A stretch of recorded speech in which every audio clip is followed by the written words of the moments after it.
The morning sun filtered through the tall windows of the John Marshall Courts building, but inside, the air felt heavy with judgment. Lena Brooks sat on the hard wooden bench next to her mother, her legs dangling above the polished floor. She was small enough that her shoes never quite touched the ground, and today that distance felt like a gulf between herself and the world of grown-ups around her. The light from the tall windows spilled across the courtroom, tracing neat rectangles over the jury box and the long tables where lawyers shuffled papers. Outside, Richmond was waking up under a canopy of cherry blossoms, but in here, the air was thick with formality, whispered conversations, and the faint scent of old wood polish. Her mother, Denise Brooks, sat very still, her hands folded tightly in her lap. Lena could see the lines of worry etched deep on her mother's face, the way her lips pressed together as if holding back words that might spill out at the wrong moment. Denise's gaze never left the man at the defense table, Caleb Brooks, Lena's father. Caleb wore a gray suit that looked like it had been pressed too many times in too many small rooms. His wrists were cuffed, though the metal was hidden under the sleeves. He sat upright, but his eyes betrayed a tiredness that no amount of posture could hide. He glanced toward Lena just once, the briefest flicker of warmth breaking through the practiced calm on his face. She straightened a little in her seat, pretending she hadn't been waiting for that glance all morning. At the bench, Judge Helen Carter adjusted her glasses and scanned the documents in front of her. She looked every bit the authority figure, sharp black robe, hair pulled back into a severe bun, and a voice that could cut through the low hum of the room with ease. To Lena, she looked like someone who had never doubted herself a day in her life. Across from Lena's father sat the prosecutor, Martin Hale. He was tall, lean, and wore a dark blue tie that seemed to say he'd planned every detail of this morning. He spoke with the easy confidence of someone who believed the room was already on his side. Every so often, he glanced toward the jury, offering them a nod as if to remind them they were all on the same team. Victor Price, her father's lawyer, sat close to Caleb, leaning in every now and then to speak in low tones. He was older than Hale, with graying hair and a slower, more deliberate way of speaking. Lena had overheard her mother once say that Victor didn't just choose his words, he shaped them like a craftsman shaping wood. The morning dragged on as the attorneys argued over evidence, legal definitions, and objections that made Lena's head ache. Every time Martin Hale spoke, he painted her father as a danger to society, a man who needed to be kept away for the safety of everyone else. Lena could feel her mother stiffen at every accusation. She didn't understand all the legal words, but she understood the weight behind them. The words were like heavy stones thrown into a pond. Once they sank, they stayed there, clouding the water so no one could see the truth beneath. Lena's gaze drifted around the room. She noticed the bailiff standing by the double doors, hands folded in front of him. The jurors sat stiffly, some scribbling notes, others watching the lawyers like spectators at a chess game. A court reporter tapped away at a machine, her fingers moving in a blur. Her mind wandered to the breakfast table that morning, where her mother's voice had been softer than usual. "Sometimes the truth has to shout to be heard," she'd said, stirring sugar into her coffee without looking up. Lena hadn't asked what she meant. She thought she understood now. Judge Carter leaned forward. "Mr. Price, the court has already ruled on the admissibility of that evidence. We will not revisit the matter." Victor Price didn't flinch. "Your Honor, with all due respect, the evidence in question is directly tied to the credibility of the prosecution's key witness." "Objection," Martin Hale cut in smoothly. "We're wasting the court's time." "Overruled," Carter said sharply, her eyes narrowing at Victor. Lena thought she saw a flicker of something else in that glance, something more than just impatience. She shifted on the bench, her legs kicking the air. She could feel her heart tapping faster in her chest, like it was urging her to get up, to speak. But she stayed seated, for now, listening as the adults traded words that felt like blows in a fight. Caleb's gaze met hers again. This time it lingered for half a second longer, just enough to say what words couldn't. "I'm still here. I'm still your dad." Denise's hand found Lena's and squeezed gently. It was the kind of squeeze that meant stay calm and hold on all at once. Lena swallowed hard and looked back toward the bench. Judge Carter was writing something on her legal pad, the tip of her pen scratching across the paper in neat, deliberate strokes. The gavel sat on the bench within her reach, a small block of wood beneath it. Lena wondered what it felt like to hold something that could silence a whole room with a single strike. She took in every detail. The way Carter's robe shifted when she leaned forward. The way Hale's voice carried just a little too confidently. The way her father's shoulders squared every time he was spoken about, like he wasn't even there. And she thought about the small object tucked safely away in her bag, the one she had promised herself she would only use if she had no other choice. Caleb turned slightly toward Victor, listening as his lawyer murmured something in his ear. Lena couldn't hear the words, but she could see the tension in her father's jaw ease just a little. Outside the tall windows, a gust of wind sent petals from the cherry blossoms drifting past like pale pink snow. Inside, the air remained thick and unmoving. Every breath weighted with the possibility that nothing might change at all. Lena's fingers tightened around the strap of her bag. She felt her mother glance at her, but she didn't look back. Her eyes stayed on the bench, on Judge Carter, on the gavel.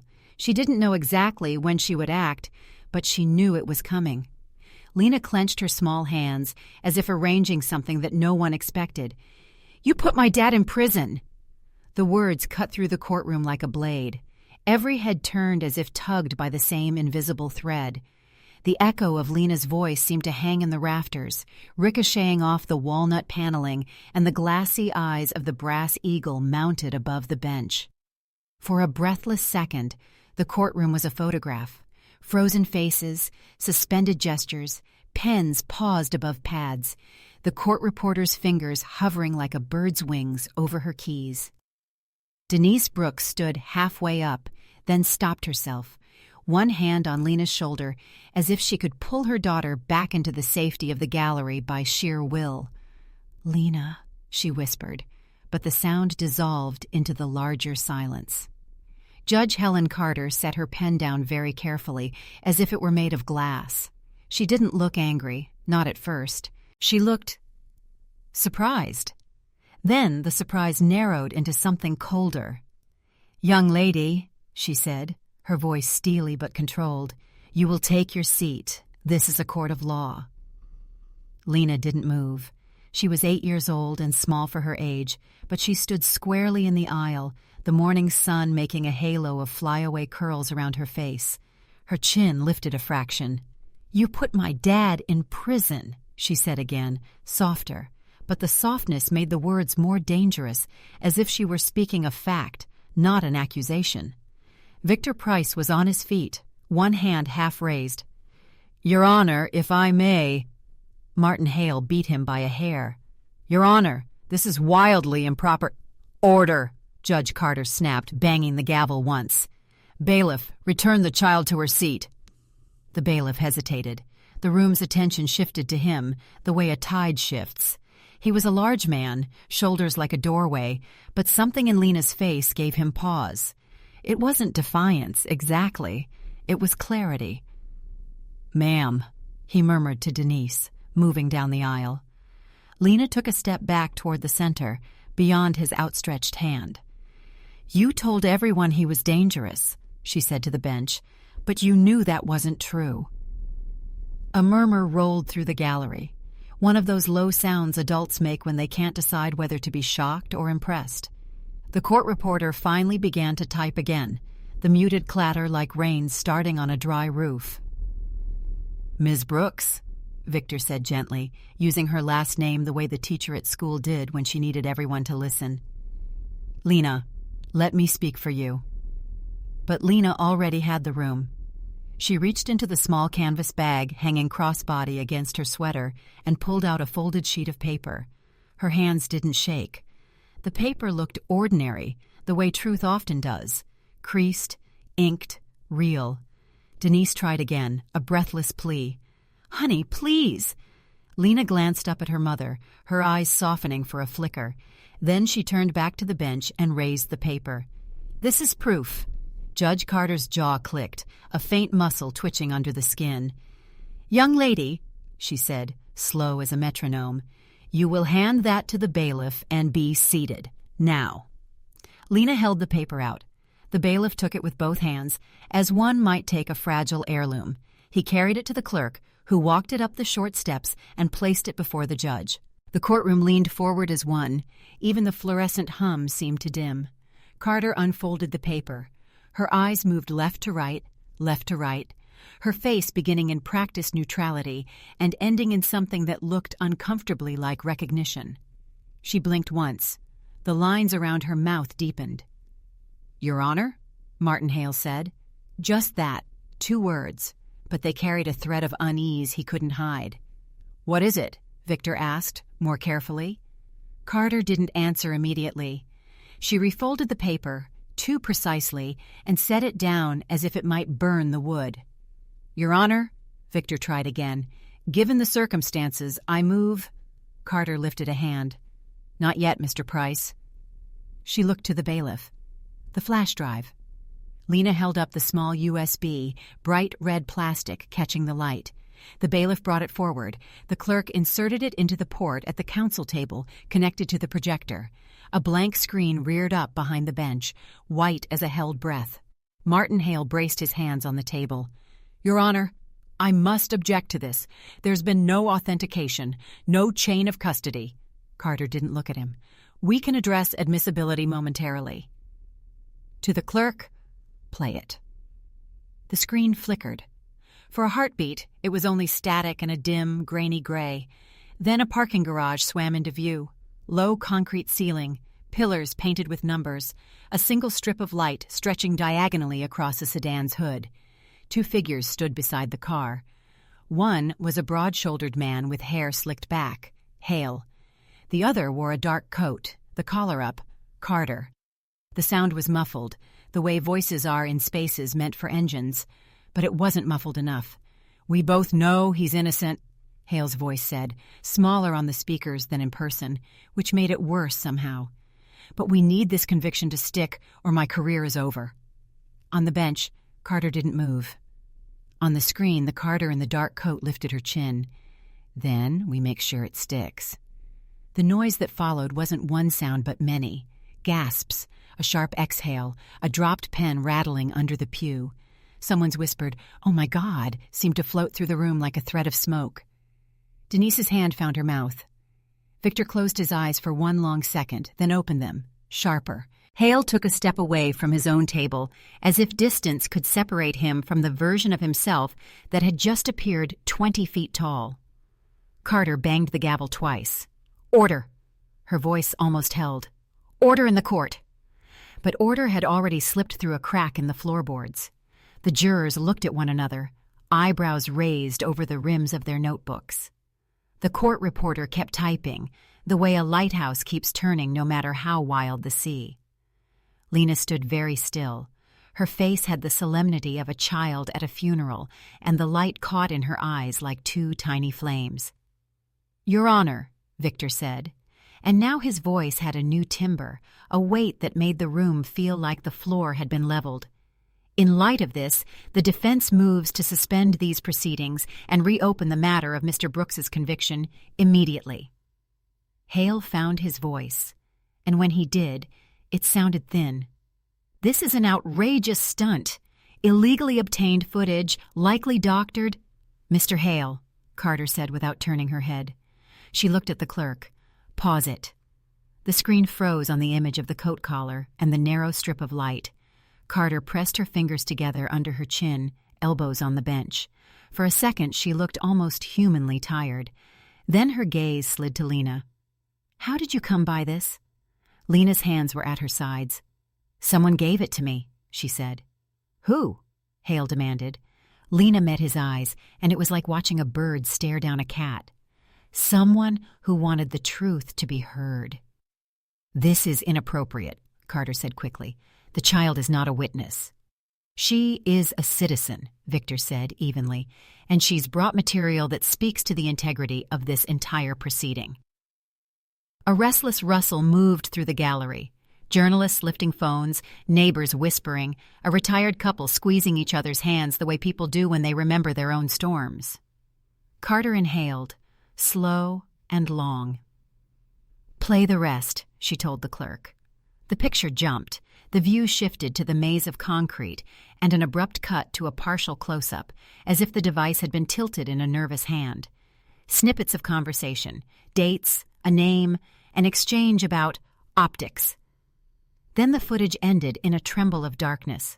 The screen went white again. The silence that followed wasn't really silence. Air vents hummed, a chair creaked, but it had the shape of silence. Lena could hear her own heart, steady as a drumline. Hale cleared his throat. "Your Honor, if there's to be an inquiry, it should be conducted properly, not by trial-by-ambush theatrics. We can't let an elementary school child hijack—" "Mr. Hale," Carter said. It wasn't loud, but it had a razor tucked into it. He closed his mouth. Denise pulled Lena gently toward the bench. "Sweetheart, sit," she pleaded. "Please." Lena took a step but stayed upright. She looked at her father. Caleb's face had barely changed.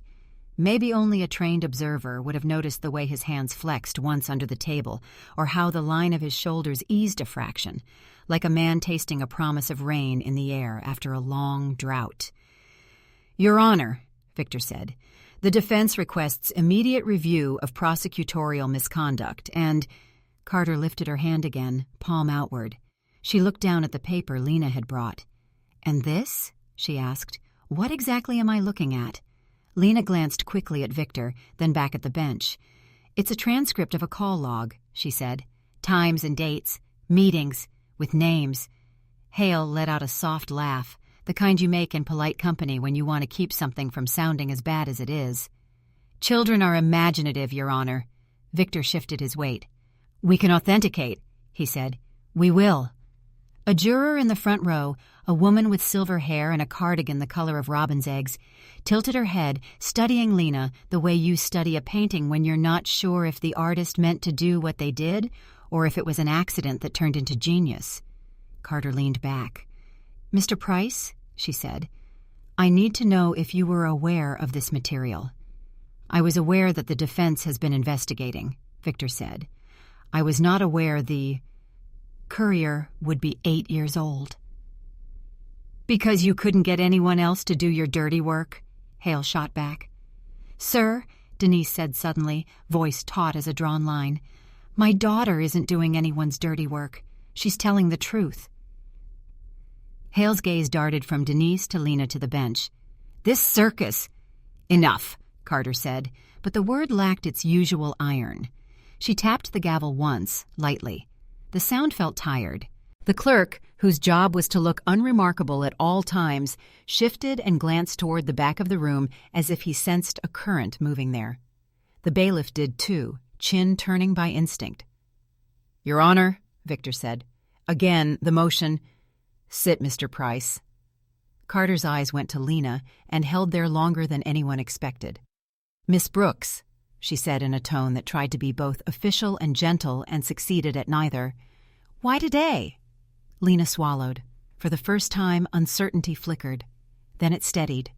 "Because I thought you were going to finish it," she said simply. "I thought you were going to make it stick."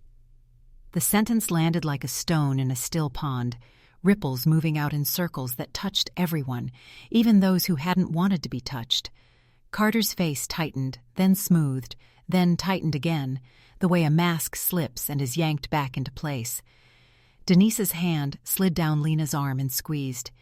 "You are brave," she whispered, "but be careful." Lena nodded once. She felt small again, but not helpless. Small like a key. Victor walked a half step into the well, turning slightly to face both the bench and his client. "Your Honor, we request an evidentiary hearing at once, an order preserving all records related to communications between the district attorney's office and this court in relation to Mr. Brooks' case, and the immediate suspension of the proceedings." Hale's mouth opened. Objection ready, reasons easy, but nothing came out. The acoustics of the room were cruel. His silence had a sound. Carter looked to the clerk. "Note the motion." She rubbed her thumb along the edge of the paper on her bench, as if testing its sharpness. Then, "Counsel, approach." Victor and Hale went to the bench. The white noise machine on the judge's desk whirred to life, feathering their low voices into static for the rest of the room. Lena watched them, watched the way Hale's shoulders moved in tight, clipped angles, and the way Victor's hands made careful shapes in the air when he spoke. Carter listened, once glancing up and sweeping the gallery with her eyes. When she reached Lena, she didn't look away immediately. Behind Lena, someone coughed. A camera shutter clicked. 1, then 3, then stopped when the bailiff turned his head. At the defense table, Caleb used the moment to drink a sip of water, the plastic cup trembling minutely against his cuff. He looked over his shoulder at his daughter again, and this time he let the smile surface. Small, private, gone almost at once. It was enough. Lena breathed a little deeper. The white noise ceased. "Back to counsel tables," Carter said. Hale moved quickly, too quickly. Victor walked with the patience of a person who would not be hurried into a mistake. "Here is how we will proceed," Carter announced. "The court will recess for 15 minutes. During that time, counsel will confer with the clerk regarding the authentication of this material and the scheduling of an evidentiary hearing. The jury is instructed not to discuss this matter among themselves or with anyone else. Bailiff, please." "Your Honor," Hale interrupted, "before we recess, I must state for the record that the prosecution considers the introduction of this material a violation." "Mr. Hale," Carter said, and this time the steel returned to her voice, "you will state it for the record after the recess." She lifted the gavel. Lena stepped forward again. "Wait," she said. The gavel paused midair. Carter stared. "Miss Brooks, you have said enough for today." "I have one more thing," Lena said. She lifted her bag again, and from a small inner pocket drew a second sheet of paper. This one a printout with highlighted lines. She didn't hold it up. She walked it forward, small sneakers whispering over the floor, and handed it to the bailiff. "Your Honor," Victor began. "If this—" "It's okay," Lena said to him without looking back. "It belongs here." The paper made its careful journey to the bench.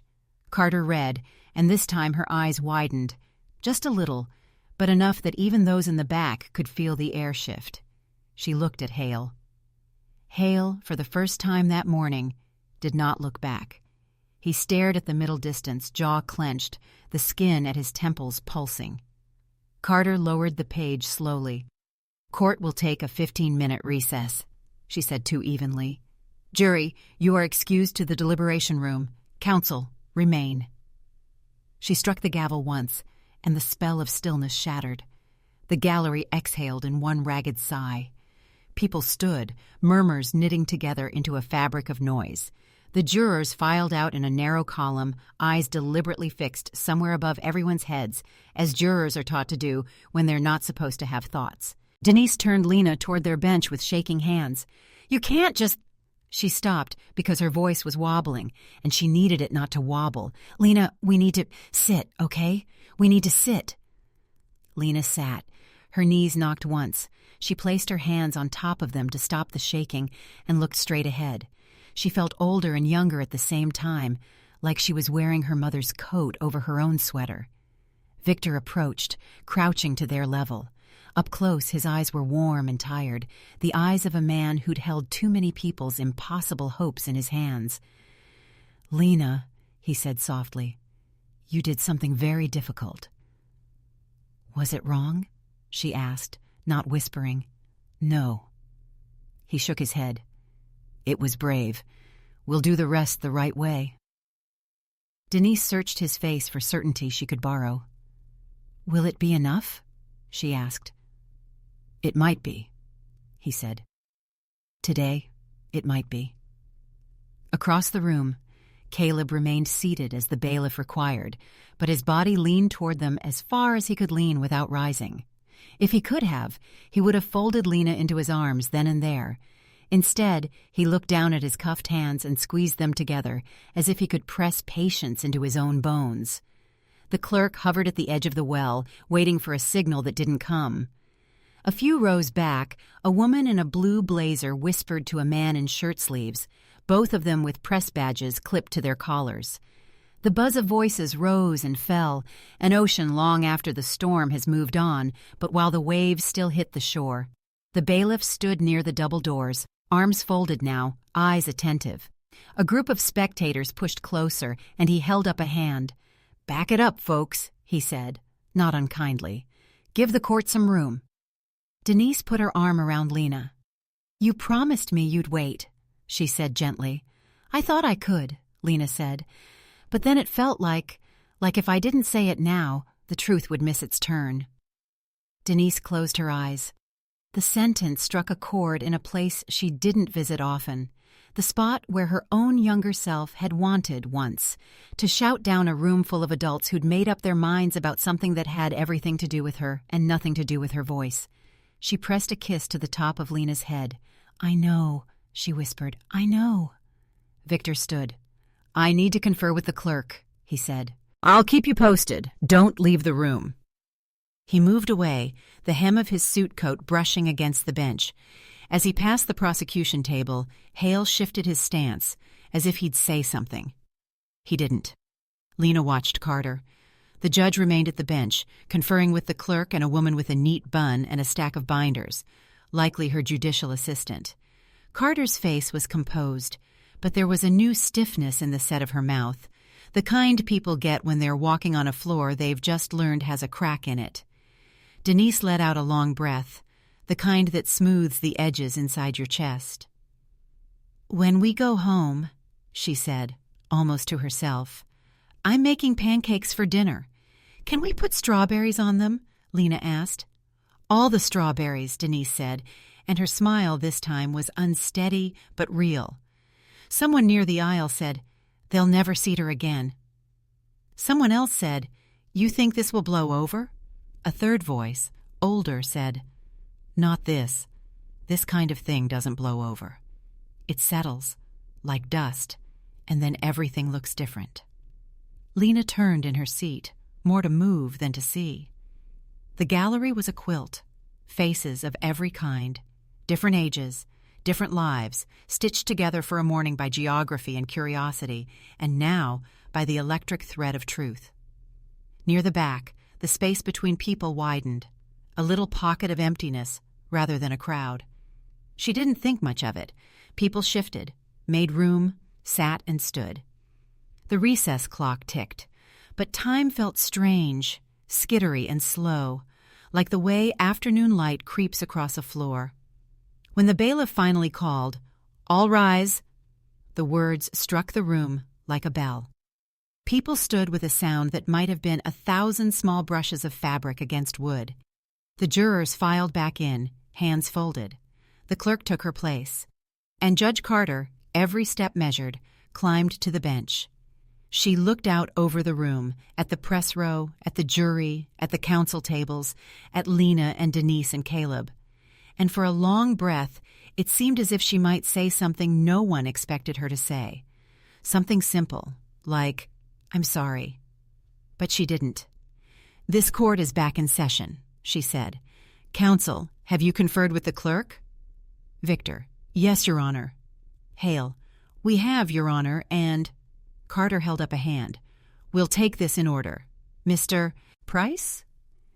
Victor outlined a plan, the bare bones of procedure to clothe the rawness that had just torn through the room.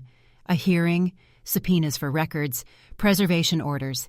He sounded like a craftsman, just as Denise had said, measured, precise, the kind of talk that puts muscles where there were only bones before. Hale spoke next, voice smoothed back into its usual sheen. He raised questions, objections, warnings about precedent. He talked about fairness and process, as if the words could rebuild the walls that had shaken. Carter listened, nodding once, twice. "So ordered," she said finally, referring to the hearing and the preservation. "We will recess for 1 hour to allow counsel to prepare motions accordingly. During the recess, the jury will remain sequestered. Miss Brooks," her gaze landed on Lena. A dozen breaths caught. "You will remain with your mother. You are not to speak to anyone else about this matter." Lena nodded. She didn't trust her voice not to tremble. Carter reached for the gavel. She raised it. The wood flashed in the light. Somewhere behind them, a chair scraped. Footsteps, the sound of someone deciding to move forward, not backward. A loud commotion arose, and someone in the back seat began to move forward. The crowd parted as a man in a Navy uniform stepped forward, his medals catching the light.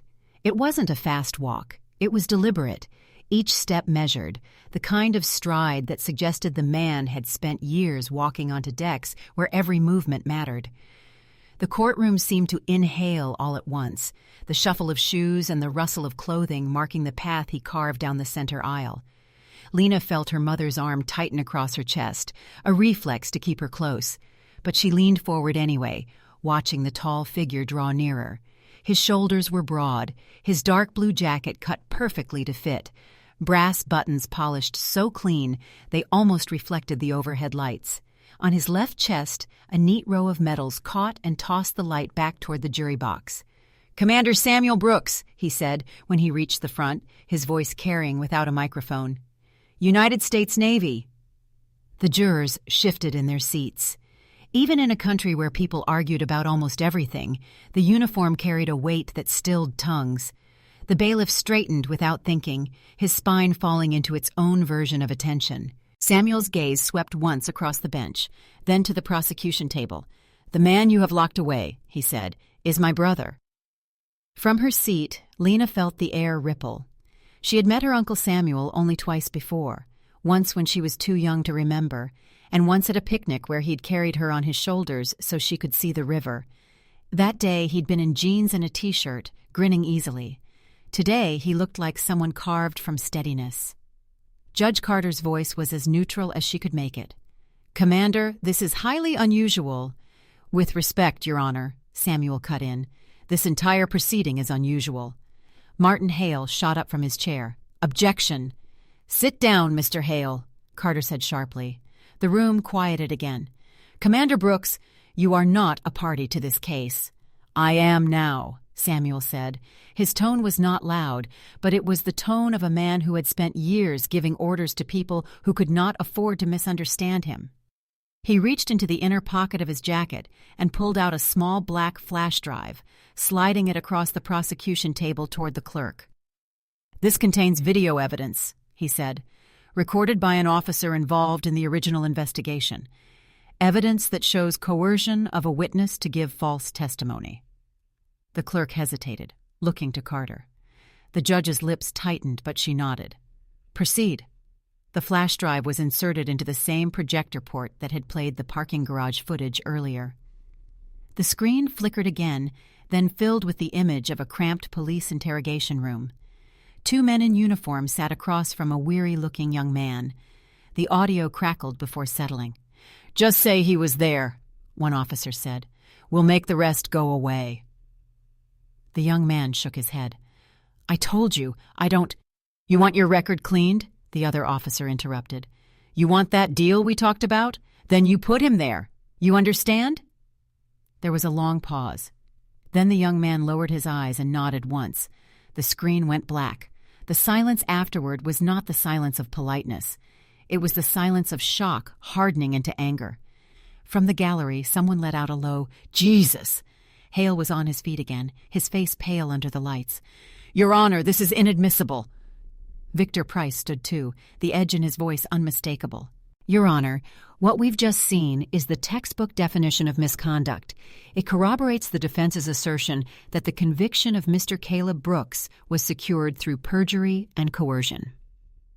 Samuel stepped closer to the defense table, standing beside Lena, as naturally as if he had always belonged there. He placed a hand gently on her shoulder. "You did well, kiddo," he murmured, just for her. "The truth's coming out now." Lena's throat felt tight, but she managed a small nod. Carter tapped the gavel once. "Order. I said order." Her voice had volume now, but it carried something else underneath. Strain. "Your Honor," Victor pressed, "in light of this new evidence, the defense renews its motion for an immediate vacatur of Mr. Brooks's conviction and his release from custody." Hale started to speak again, but Carter's look stopped him mid-breath.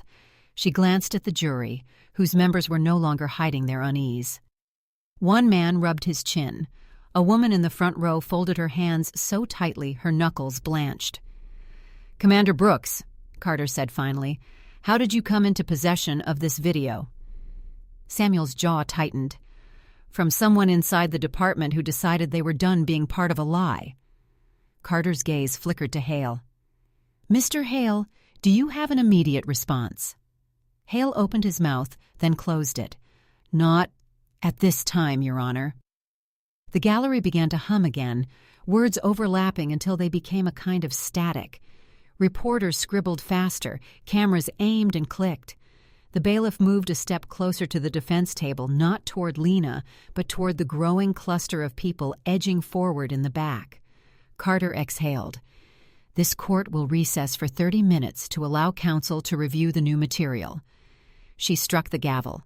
Instantly, the room broke into fragments, jurors being let out, the clerk gathering exhibits, Hale leaning into a hurried conversation with another suited man who had slipped in at the back. Samuel bent slightly so his eyes were level with Lena's. "You okay?" She nodded again, this time with more certainty. "Better now," she said. Denise reached over and touched Samuel's arm. "Thank you for coming." He gave her a half smile. "I told Caleb I'd stand by him. Took me too long to get here." Lena glanced at her father. Caleb was watching all three of them, his expression unreadable, but his eyes warmer than they had been in months. The bailiff called out instructions to clear the gallery, his voice firm but not unkind. Outside, footsteps echoed in the marble hallway. Lena stayed where she was, Samuel's hand still on her shoulder. She could feel the steadiness in him, like standing next to a wall that wouldn't fall no matter how hard the wind blew. Judge Carter hesitated, his hands gripping the wooden gavel, his eyes full of calculation. The courtroom's silence shattered under the weight of undeniable proof. When the gavel dropped and the recess ended, the room did not return to what it had been. It couldn't. People stood a little straighter, like witnesses to a storm that had already ripped one shutter from its hinges and might yet take the roof. The jurors filed back in with that careful, trained blankness that says, "We are listening, not reacting," but even so, a few pairs of eyes darted toward the projector as if it were a campfire that had suddenly told a secret. Judge Helen Carter sat higher than anyone else, yet she felt the floor tilt beneath her shoes. A single square of sunlight had crept along the bench during the recess, climbing the wood toward her hands. She moved them back from the light without meaning to. In her head, a parking garage flickered. The hard echo of heels, a car door shutting, her own voice, low, decisive, slicing across concrete. "Then we make sure it sticks." The words had seemed like the only ones to say that night, sensible as a locked door. Now they trailed her like a piece of thread she couldn't gather back. "Counsel," she said, gathering breath into formality, "we will now address authentication of the materials presented and the defense motion pending before the court." Victor Price rose. He did not rush. He placed both hands on the table, as if steadying not just himself, but the day. "Your Honor, the defense has identified the officer who made the recording. We are prepared to submit an affidavit under seal, and we request immediate preservation orders directed to the police department, the district attorney's office, and this court." Across the aisle, Martin Hale stood too quickly and bumped the chair leg behind him. The clatter was small, but it made heads turn. "Your Honor, the prosecution objects to proceeding on anything recorded under dubious circumstances. Chain of custody is non-existent. We need time." "You have had plenty of time," Victor said, not raising his voice. "What we haven't had is truth." A soft rolled through the gallery, approval wrapped in caution. The bailiff tipped his head toward the crowd, and the sound settled. Carter drew a line on her legal pad, as if neatness could confine the moment. "The court will issue preservation orders. Authentication will be addressed through sworn testimony during an evidentiary hearing this afternoon." Hale's eyebrows flicked. "This afternoon?" "Today," Carter said. "If this material bears on the integrity of a conviction, We won't wait until the leaves change." She felt, physically, the shift that moved through the room, like a door opening an inch somewhere behind her. The clerk's pen scratched at the order log. In the front row, a silver-haired juror inclined her head the tiniest degree, a hinge creaking toward respect not yet restored, but no longer fully broken. "Next," Carter said, "the defense motion." Victor squared his shoulders. "Your Honor, the defense moves to vacate Mr. Brooks's conviction immediately. The record now reflects prosecutorial misconduct and the apparent participation of the court. Each passing hour compounds the harm to an innocent man." The last sentence hung there, a thin wire. Hale swallowed. "Your Honor, a motion of that gravity requires full briefing. At the very least, Victor said, it requires courage." Hale flushed. He smoothed his tie. "This performance may play well to the crowd, Mr. Price, but courts are not theaters." "Then let's act like it," Victor replied. Carter's gaze dipped to the USB drive on the evidence tray, the tiny, ordinary thing that had altered the weather in her courtroom. Outside, faint through glass and stone, the city made normal sounds. A bus sighed to a stop. A distant siren drew a red line across a few blocks. Cherry blossoms blinked in a breeze. Inside, it felt like a chapel, half a breath before confession. "Commander Brooks," she said, turning to the man in navy blues who stood near the defense table like a pillar. "Are you willing to testify to the provenance of the second video under oath?" "Yes, Your Honor," Samuel said. The words were simple. The way he said them made them sound like iron. "Very well. The court will hear from you briefly now as an offer of proof." The clerk rose, administered the oath. Samuel raised his right hand without hesitation, left hand flat against his jacket where his medals winked and steadied. He stated his name and rank for the record, his connection to the defendant, and how the flash drive came to him. No names as the court allowed, but enough detail to draw a clean line from camera to screen. Hale asked to cross-examine. Carter permitted 2 questions. Hale used both, trying to pry loose the identity of the source. Samuel did not give it. He didn't hedge or harden. He simply didn't give it. "Thank you, Commander," Carter said. "You may step down." As Samuel returned to his place beside Lena and Denise, Lena's small hand reached up and brushed his sleeve. A child's quiet ceremony. He gave the slightest nod, as if returning a salute. Carter folded her hands. She could feel heat where the sunlight now touched the edge of a file folder. She slid the folder farther to the right. "Mr. Price," she said, "until the hearing, the motion to vacate is—" Victor lifted his chin. "Under advisement," Carter finished, the phrase landing in the room with the weight of a glass set carefully on a table. A suppressed breath escaped the gallery. A reporter lowered her pen, disappointed and hungry for the next course. Another raised a camera and caught the way Caleb Brooks's eyes flickered, hope dimmed not out, but under a palm. "We'll proceed to jury instructions for today's—" Carter began. "No, Your Honor." It was Victor again. He did not often interrupt. The fact that he did made the courtroom lean forward. "I cannot allow us to pretend we are having an ordinary day.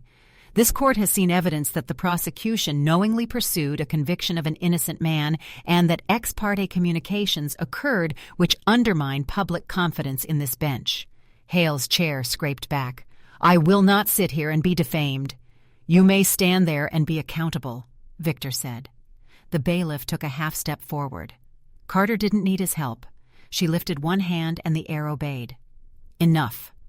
Counsel will maintain decorum." She looked at Victor. "Your accusation against the bench is noted.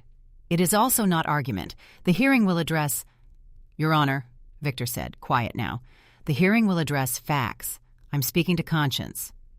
Something in the word laid a cool cloth on the hot places in the room. For the first time since the recess, Carter allowed herself to look directly at Caleb Brooks. He did not stare her down. He looked at her as if he were looking past her, through her, to whatever lay on the far side of duty, when duty had been bent into a shape it should never have worn. She thought of the night in the garage. She had believed then that she was propping up the system, not tipping it. We make sure it sticks. The world had felt like a floor with a bad seam. She had told herself she was smoothing it, that good ends sometimes required unpretty means. The clerk's whisper cut the spell. "Your Honor, the preservation orders are ready for signature." Carter nodded and signed, her pen scratching like a cricket in summer grass. "These are entered," she said. "Sheriff's deputies will serve immediately. The hearing is set for 2 o'clock. Hale leaned into his microphone. "Your Honor, the state intends to file a motion to exclude the recordings and to sanction defense counsel for introducing unvetted material." Victor didn't look at him. "I'll bring earplugs," he said softly. "Mr. Price," Carter admonished. He bowed his head, not sorry. The jurors looked tired. Human tired, not legal tired. Carter dismissed them to the deliberation room with strict instructions. As the jury door swung shut, the room's temperature changed again. Without the 12, the gallery's faces felt closer, more personal. Neighbors, church ladies, an old barber with a cap in his hands, 2 community college students clutching notebooks, 3 reporters who smelled of coffee and deadlines. Denise rubbed her thumb across Lena's knuckles. "You okay, baby?" "I can breathe," Lena said. "It's like when you open a window." Denise gave a small smile. She didn't say that sometimes open windows let in dust, too. Carter addressed housekeeping, deadlines for filings, reminders about phones, that rule she always gave about not chewing gum because it wasn't a bus. She heard her tone, calm, dry, capable, and wondered how long she'd been wearing it like a uniform. It was comfortable. It was also armor. When she finished, Victor spoke again, not to score a point, but to place a stone. "Your Honor, before the court stands a family that has suffered years of separation. If the motion to vacate cannot be granted before the hearing, the defense respectfully requests that Mr. Brooks be uncuffed and allowed to sit with his family during recesses, under supervision." Hale pivoted, incredulous. "Absolutely not." "Mr. Hale," Carter said, "this was my courtroom before you learned to double Windsor a tie." A few startled coughs, almost laughs, escaped from the gallery. "Mr. Brooks will remain in custody until a ruling is made, but—" She paused, feeling the bench's wood through her robe's sleeve. "Bailiff, remove the restraints while Mr. Brooks is seated at counsel table. Replace them only during transport." The bailiff nodded. He moved to Caleb's side and, with quick, competent clicks, removed the cuffs. Caleb flexed his fingers slowly as blood returned with a soft tingle, like a limb waking from sleep. Denise pressed her hand to her heart. Lena beamed, the kind of smile that warms a room, the kind you can feel even with your eyes closed. Carter signed 2 more orders. Each time her pen touched paper, she wondered what it meant to write a line that might, in the end, circle back to write one under her own name. "Your Honor," Hale said suddenly, voice pitched lower, private but not private enough. "May we approach?" Victor looked up, then at the commander, then at the judge. Carter weighed the calculus she had once performed without thinking. Privacy versus transparency, dignity versus spectacle, and nodded. "Counsel, at the bench." The white noise machine hummed alive, turning their words to soft static for everyone else. Hale leaned in, palms on wood, his confidence rebuilt brick by brick during the recess cracking under the next gust. "Judge," he said, "we need to get in front of this. A continuance. Transfer venue. Something." "Transfer it to where?" Victor murmured. "The moon?" Hale ignored him. "The press will crucify us, Helen." The first name slipped out, an old familiarity showing its face at the worst possible time. Carter didn't flinch, but the word landed like a pebble in a bell. "Mr. Hale," she said in bench voice, formal and cold, "you will address the court appropriately." Hale set his jaw. "If we slow this down, it will cool. If we move too fast—" "If we move too fast," Victor said.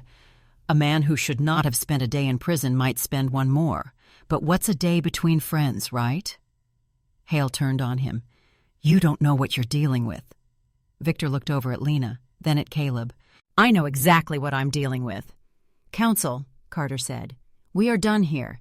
You may file whatever you like within the hour. The hearing remains at 2 o'clock. The white noise stopped. They stepped back. The room's sound snapped into clarity again, the faint crinkle of a candy wrapper someone regretted opening, the click of a pen, the soft creak of a wooden pew under shifting weight. Samuel moved closer to the bench, not to be heard, not to loom, but to be present. There are ways to stand that say I am here without saying I am in the way. He had learned those ways years ago, on ships where space was both precious and shared. Carter noticed him in her periphery. She kept her eyes forward. If she looked left or right, she feared she might catch herself from the outside and not like what she saw. "Before we recess again," she said, "Mr. Brooks's family may approach for a brief moment." Denise froze, then looked to the bailiff for permission like a person at a crosswalk, peering at the signal even on an empty street.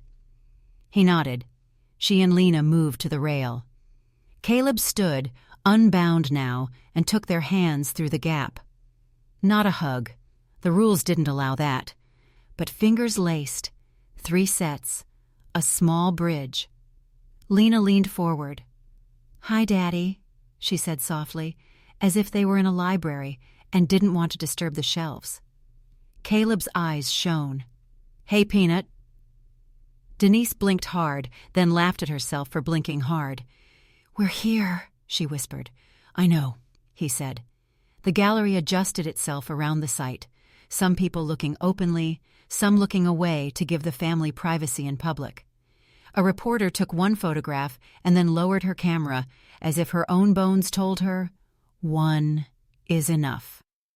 "Time," the bailiff said gently. They let go. It felt like handing back a borrowed life. Carter announced the brief recess and struck the gavel. People stood out of habit and out of something else, too. As bodies shuffled, as doors opened, Samuel stepped closer to the bench. Not past the rail, not in disrespect, but to the point where one person can speak to another without the whole room owning the words. Up close, the judge's robe looked heavier than it did from the gallery. Samuel's voice was low enough that it didn't travel, but firm enough that every syllable landed. "This isn't over," he said. "And when we walk out of this building, everyone will know exactly who you are." For a heartbeat, Carter thought he meant it like a threat.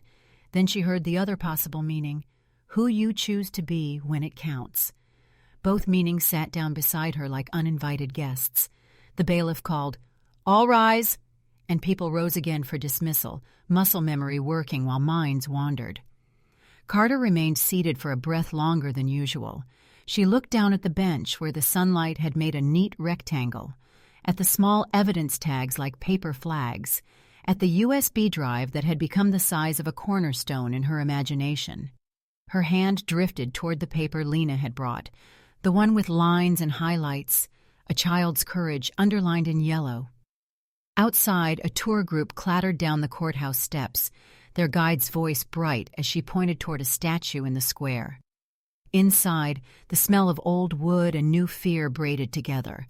Carter reached for her water and didn't drink. Her fingers hovered above the rim. To her right, the clerk whispered something about the 2 o'clock calendar. To her left, the judicial assistant placed a thin stack of cases that now felt like pebbles beside a boulder. She had spent a career believing she knew what the job required: steadiness, restraint, knowledge of the law, a spine. Today asked for all of that, and something else she hadn't named out loud. She set the glass down. The faint ring it made on the coaster looked like a target, and her hand was no longer perfectly still. Carter stared at the evidence on the table, his hands shaking. The courtroom felt different now, charged, restless, as if the very walls were leaning in to hear what would happen next. When Judge Helen Carter returned to the bench for the 2 o'clock hearing, the room was already full. Word had spread during the recess. People who hadn't been there in the morning now filled the gallery. Neighbors, local activists, off-duty officers, even a few who stood quietly in the back, arms crossed, watching everything. Lena sat between her mother and Samuel, her small hands folded in her lap. She tried to sit still, but the edge of her shoe kept tapping against the leg of the bench. She didn't notice until her mother placed a gentle hand on her knee. Lena stopped, but her heart kept tapping faster. Caleb Brooks, no longer in cuffs at the table, sat taller than he had in years. His lawyer, Victor Price, had spread several documents and photographs across the table, each neatly labeled.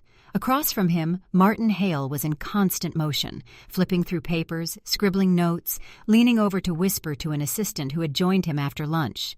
Judge Carter adjusted her glasses and looked out over the room. "We are here to determine whether the conviction of Caleb Brooks shall be vacated in light of new evidence. Mr. Price, you may proceed."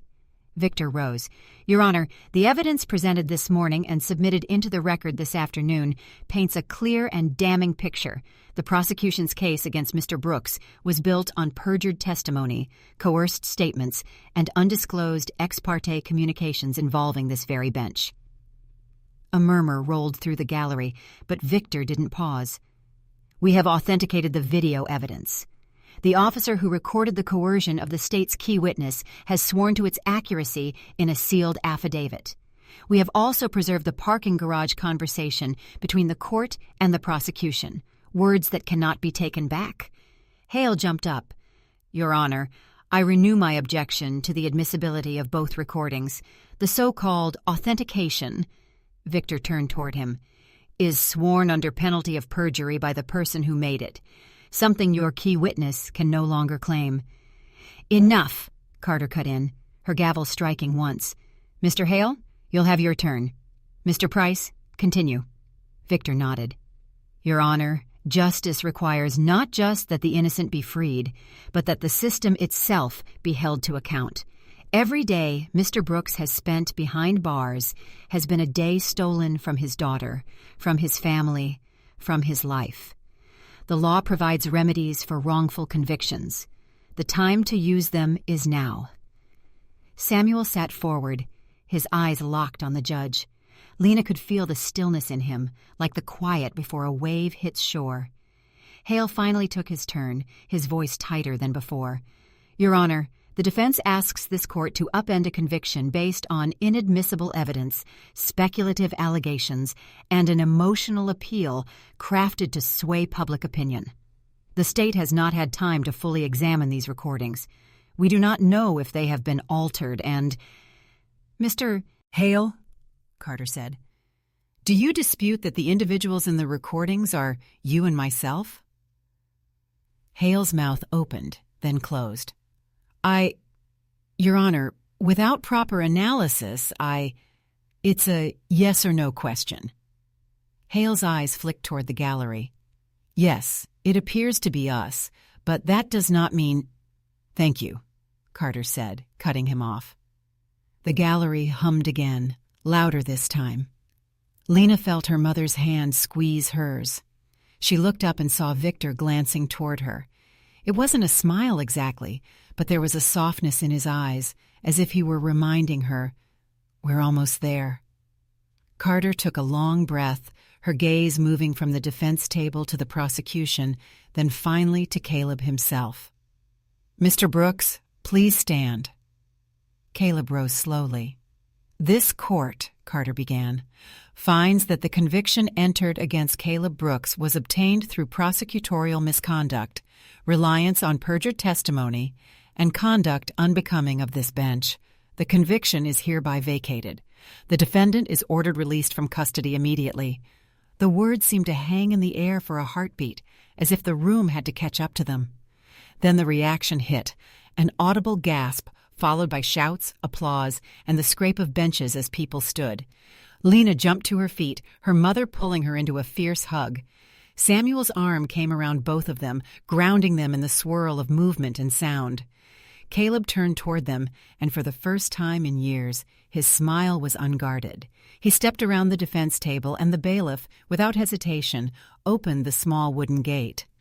Lena ran into her father's arms, and he lifted her easily, holding her as if he might never set her down again. "You did it, Peanut," he whispered, his voice thick. "I told the truth," she whispered back.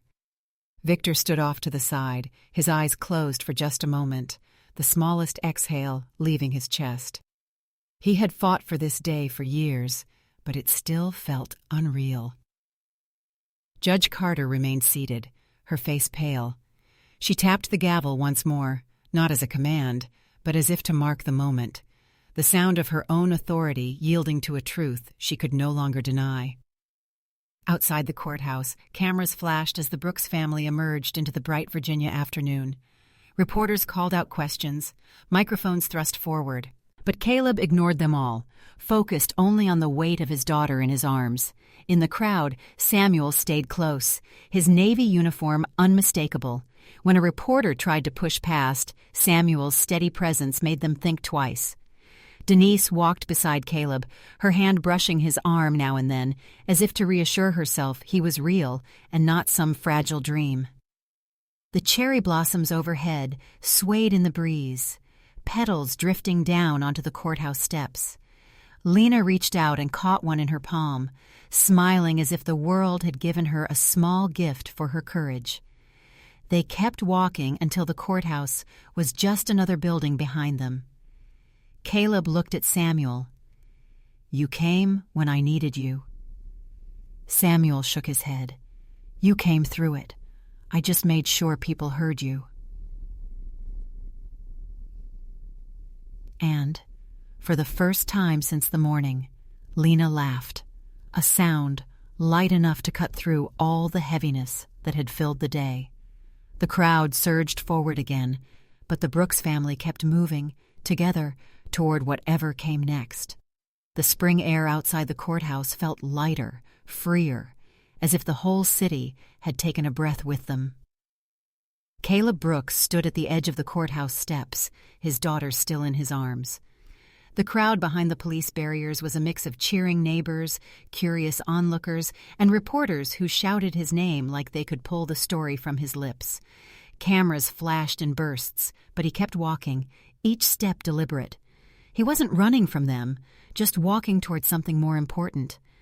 Lena's head rested against his shoulder, her small hand gripping his shirt as if afraid he might vanish again. Caleb pressed his cheek to her hair. "I'm here now, Peanut. I'm not going anywhere." Denise walked beside him, her hand brushing his arm every so often, as if grounding herself in the fact that he was no longer a voice on the other end of a monitored phone call. Her eyes were red, but her smile was steady. Samuel moved just behind them, his Navy uniform drawing respectful nods from strangers. He had the look of a man who could see every potential threat in a crowd, but still made space for moments of peace.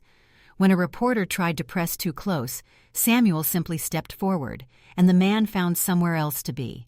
They turned down a side street, leaving the courthouse and its chaos behind. The sounds of the crowd faded, replaced by the hum of passing cars and the soft rustle of cherry blossom petals along the sidewalk. A block away, Caleb stopped.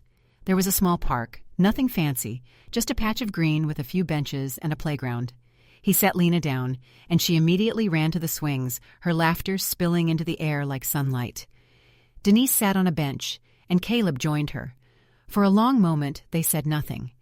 They just watched their daughter swing higher and higher, her braids catching the light with each arc.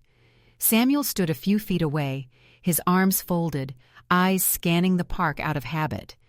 But when Lena called, "Uncle Sam, push me!" he smiled, a rare, unguarded smile, and walked over to the swings. As Samuel gently pushed Lena, Caleb turned to Denise.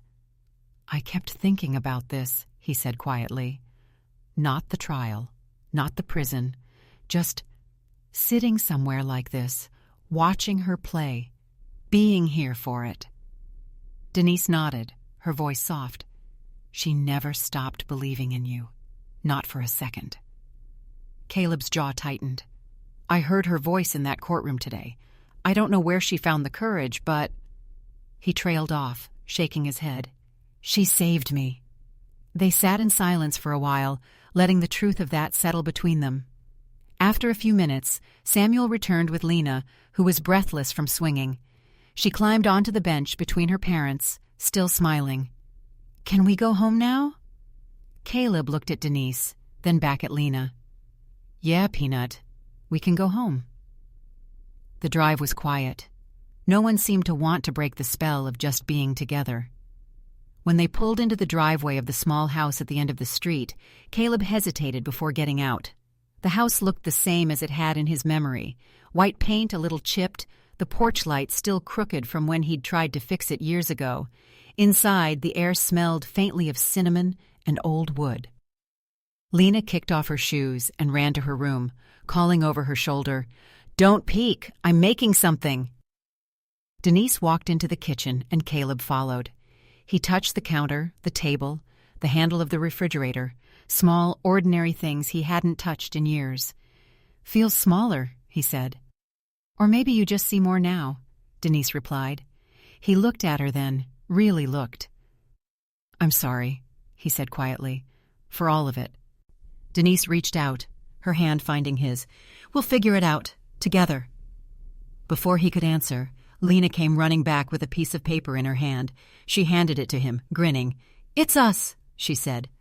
Caleb looked down at the crayon drawing. It was simple. 3 stick figures holding hands under a blue sky, a house behind them, and a big yellow sun in the corner. But in the middle, over the tallest figure, she'd written Dad in careful block letters. He felt something catch in his throat. "It's perfect," he said, pulling her into a hug. Later that evening, Samuel sat on the porch with Caleb. The sky was turning gold, and the sound of crickets had begun to fill the air. "You know it's not over," Samuel said. Caleb nodded. "I know. There's still the investigation, and whoever helped Hale. And the part where you get your life back," Samuel added. "That's the harder one." Caleb leaned back in his chair. "I think I've already started." Samuel glanced through the window, where Denise and Lena were setting the table for dinner. "You've got good people in your corner. Don't waste that." "I won't," Caleb said. For a while they just sat there, listening to the evening settle in. When dinner was ready, they ate together. Nothing fancy, just spaghetti and garlic bread. But it felt like a feast. There was laughter and stories and moments where Caleb had to stop and take it all in, as if to memorize it. After dinner, Lena insisted on ice cream. They ate it on the porch, the last light of day fading into the quiet of night. When it was time for bed, Caleb tucked Lena in. She looked up at him, serious now. "You're not going away again, right?" He shook his head. "No, Peanut, I'm here. Always." She smiled, her eyes already closing. "Okay." He stayed there until her breathing evened out, then turned off the light and closed the door softly. Outside, the stars had come out. Caleb stepped onto the porch, where Denise was waiting. She slipped her hand into his, and they stood together in the cool night air. The courthouse, the trial, the years of separation, they were still there, part of their story. But for the first time, the future didn't feel like a wall. It felt like an open road. Caleb looked up at the sky, then down at the house where his daughter slept, and finally at the woman beside him. "We're home," he said. Denise smiled. "Yeah, we are." And for the first time in a long time, the night felt like it belonged to them. Some truths once spoken don't just set you free, they make you whole again. You know, when I think back on what we've just heard, I can still see that father stepping out of the courthouse into the open air, his little girl's arms wrapped tight around his neck. There's something about the way sunlight feels on your skin after years in the shadows. It's not just warm, it's forgiving. That day wasn't just a victory in a courtroom. It was the moment a family, and in some ways an entire Black community, could breathe again. The story reminds us that truth doesn't always walk in with a fanfare. Sometimes it slips through the back door, carried by voices we didn't expect. An 8-year-old child, a brother in uniform, neighbors who refuse to stop watching. In all my years, I've seen how easy it is for folks to judge by what they think they know, and how dangerous that can be. But here, standing against the weight of a system, they proved that the face of justice can be as small as a child's and as steady as a sailor's salute. And in that stand, they brought light to more than just one man's life. They gave strength to a Black community that had been told too many times to stay quiet. The heart of it all? Dignity matters. When you hold on to it, when you refuse to let lies define you, you're not just clearing your own name, you're building something better from the hurt. Standing up for truth doesn't always mean shouting. Sometimes it means speaking calmly when your hands are shaking, or showing up when you'd rather turn away. It's like planting a tree you may never sit under yourself. Your courage grows shade for someone else. And if you've ever been part of the Black community or stood beside it, you know that every act of justice, no matter how small, sends ripples that reach far beyond the place they began. I suppose the real lesson is simple, but it's one most of us take a lifetime to learn. Don't be so quick to size someone up by the story others tell about them. The truth has a stubborn way of coming from the people and places we underestimate. Like a porch light left on through the night, even the smallest, steadiest glow can guide us through the darkest roads. So as we close this chapter together, take a moment to let it settle. Think about the voices in your own life, the ones you may have overlooked, and what they might be carrying. If this story touched your heart, pass a little of its warmth along to someone who could use it. After all, the world could use more of that light, and you never know whose steps it might help guide home.